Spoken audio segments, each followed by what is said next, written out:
Okay ဒီနေ့ video တွေကတော့ကျွန်တော်မပေါ်ပီလေးပေါ့နော်ပေါ်ပီလေးကိုပျောက်သွားတော့မှကျွန်တော်ပြီးရခက်ပေါ့နော်ပြီးတော့ကာလီမဲမေတော်ပေါ့နော်ကာလီမဲမေတော်ကိုလည်းကျွန်တော်ဆူတောင်းတယ်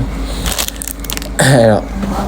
ဆူတောင်းပြီးခဲ့ရပေါ့ဗျာဘိုးကြီးလည်းပြန်ရခဲ့ရတဲ့အတွက်ကြောင့်ကျွန်တော်ပွဲတော်ပြမှာဖြစ်ပါတယ်အဲ့ဒါကြောင့်အစောကြီးမထားခြင်းနဲ့ထားရပါတယ်ဒါတော့အစောကြီးမထားခြင်းနဲ့ထားရတဲ့ရုပ်ပါဒီတော့ဟောလို့ပါအချင်းမစိုးရုံနဲ့အချင်းမစိုးရုံနဲ့ရုပ်ကိုလည်းကြည့်အောင်အချုံမျိုးရုပ်ရင်းနဲ့ပေါ်ပီလေးကိုပြန်တွေ့တဲ့အတွက်ကြောင့်ကျွန်တော်တို့ဂတိအတိုင်းပဲပေါ့နော်ကျွန်တော်ဆူတောင်းထားတဲ့အတိုင်းပွဲတော်ပြီးမှဖြစ်ပါတယ်အဲဒါကြောင့်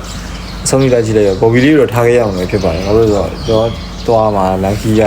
နည်းရှိတယ်ဗျအဲဒါကြောင့်သူမနေမှလဲဆိုတော့အတွက်ကြောင့်ထားခဲ့ရမှာပါဒါပေမဲ့အခုအိမ်မှာလည်းအရင်တောင်းကျန်းတယ်နော်အတန်တွေထွက်ပြီးတော့လိုက်ချင်နေပါတယ်ဒါပေမဲ့ထားခဲ့ရမှာပဲညာဟုတ်မလားဒီကြထားခဲ့ရမှာပဲဟုတ်ပါလိုက်ကြည့်လိုက်ပါ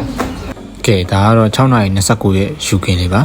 အခုကတော့ကျွန်တော်တို့မနက်စာစားဖို့အတွက်သွားနေရမှာဖြစ်ပါတယ်ဒါကတော့မနက်စာကို3လမှတစ်ချိန်ထားစားတာပါကျွန်တော်မနက်စာစားဖို့ရွှေပြည်ဆိုတဲ့ဆိုင်အောင်သွားခဲ့ပါတယ်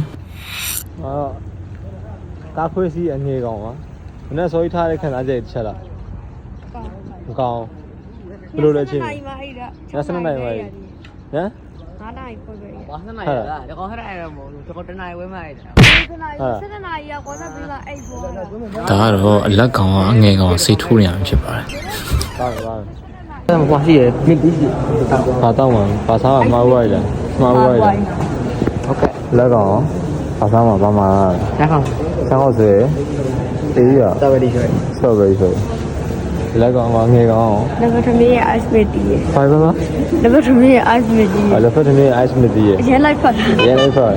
ကျွန်တော်ကတော့မနှက်စောဆိုတော့ရှမ်းကောက်ဆွဲလေးစားပါတယ်အဲ့ဒါနဲ့ကျွန်တော်ညီလက်ကောင်လည်းကျွန်တော်တို့ချောခြင်းနဲ့ဆိုပြီးတော့ရှမ်းကောက်ဆွဲလိုက်စားပါတယ်ဘာငယ်ကောင်ကတော့စားတာပုံရင်းကျင်မှဖြစ်ပါတယ်ငယ်ဆုံးကောင်စားတော့လက်ဖက်ထမင်းပဲဖြစ်ပါတယ်အိမ်မှာလည်းစားနေကြပဲပြီးရတယ်ဘာလုပ်လဲချက်တုံးနေရပါနေချက်တုံးကြီး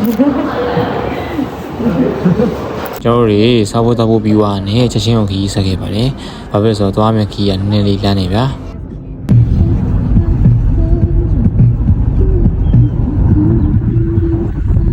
ကျွန်တော်တို့အိမ်ကဆက်ထွက်လာတာ6:29လောက်ကဗျ။အခုကတော့9:25ပဲနော်။တရာကူးနေပြီ။ Okay အခုကတော့ကျွန်တော်ရောက်ပါပြီ။ကျွန်တော်တို့8:08မိနစ်မှာကျွန်တော်တို့စပြီးတော့ရောက်ပါတယ်။